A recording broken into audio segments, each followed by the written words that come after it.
right, it's V-103 Hip Hop Conference, of course, presented by Foot Action, and I'm here with Michael Mauldin. How are you? I'm doing great. Yourself? How are you? I'm good. This is one of the reasons why so many of us came to Atlanta, because of what you guys were doing, the foundation you were laying, and all the music that you guys were putting out. You were making a lot of noise from the ATL. Now we're stuck here with you. Hey, I'm still trying to make noise. Trying to make more noise with you, you know?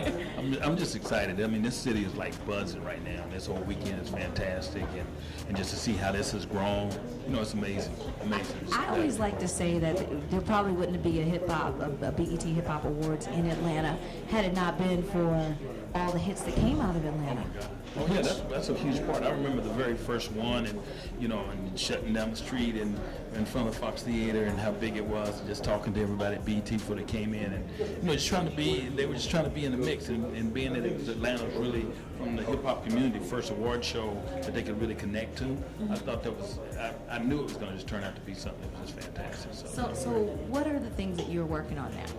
Well, basically, I'm doing more of a branding and marketing thing, taking artists, taking brands, just kind of mixing up. Been doing that forever, really. I mean, if you think about it, branding has always been a part of our forte. You know, whether it was the Bang So Def Billboard sign, that was about branding. I mean, deliberately, right? Tag on Afro. As I'm I telling have you, the doll too, by the way. You have a doll? Oh, yeah, I've got one. It's not going on eBay, but I'm telling you, like seriously, I have the doll, the collector's edition. But you know, you know, for me, I'm doing that. I've still got the Scream Tour. This is like 13 years of that. I just, actually yesterday, I just named Bow Wow Vice President of A&R for Scream Tour. So it's like, you know, because he was the first artist to come involved, so it's kind of really cool. And then he, actually it's interesting me saying it because he's obviously hosting the 106 in Park. Right. And they call him Mr. 106 in Park, which is something that we did, you know, when he was like 12, 13 years old. That right? is insane. So, seeing Bow Wow on 106 in Park, like what does that do when you see him like, oh my goodness. Well, you know, he done came into his own now. I mean, he's 26 years old. It's he's hard got to really, swag, like for real. Like, yeah, it's hard to really, he's you know. grown. But he's grown, but you know, he's still got that kitty, cutesy face, and you know, and I think that the cool part about it, with what he's doing, is just a kind of a restart, a different jumping lane for him, and I think you're going to see much more of him and much more prominently, and that's why even with what we're doing with the Scream, because he's connected still to the young artists, but obviously he's moving on. You're an expert at young artists, not only obviously Bow Wow, but JD, your son. I've been blessed that way, and I've always tried to keep my foot in that lane. You know, I signed Alicia Keys when she was 16 at Columbia Records. I'm running Columbia Records. Obviously, I had Destiny Child. Beyonce was 15, 14 actually. So if you look at all that, even the Escape, everything that's So Def, all the acts that we signed at So Def in the 90s and whatever was teenagers. And then, of course, there was Criss Cross, you know, before that, which is 12. So, yeah, I've always did that, and then it's interesting how it just kind of happened. But, you know, I really am a believer in the next generation. I think it's always the next. What is that golden formula, though? Because a lot of parents are out there, and they think that their child is the next star on Disney or whatever, and it could very well be. But what is it like, say, if you're walking down and they say, my daughter, she does this or that, what are you looking for?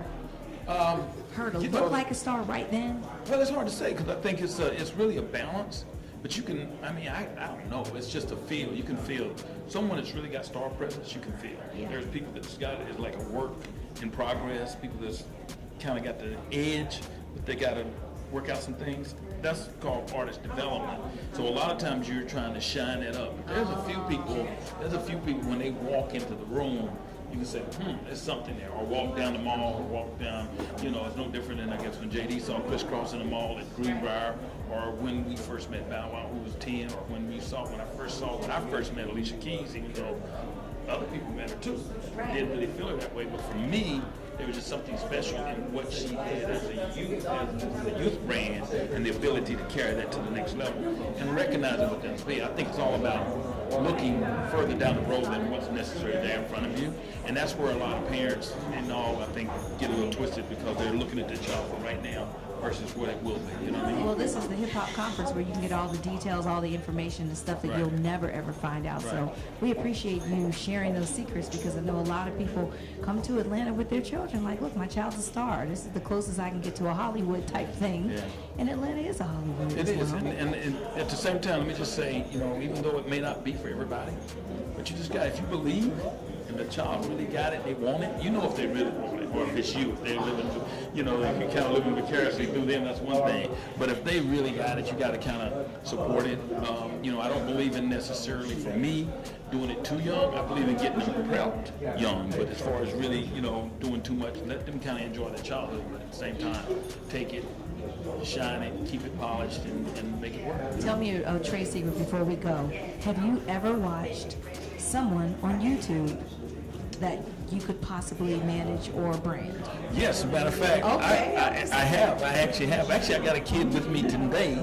He's 17 years old. He's been in the back room back here. His name is Star Mike. I don't know why he's not here, but he's back there. He's from New York City. He's a rap kid. I think he's amazing, and you know, I connected with him, and now he's here in Atlanta, Wow. doing his thing and trying to get started. See, that's the stuff that you need to hear. That's what I love about the V-103 Hip Hop Conference. So thank you so much. You're more than welcome. Wow, look at all this information. You can't get it anywhere else, and it's free too. Make it work, and if you get here in a few minutes, I'll be on the stage doing my thing so people can check it out. Well, I'll be front and center. All right, Thank you. fantastic. Thank you.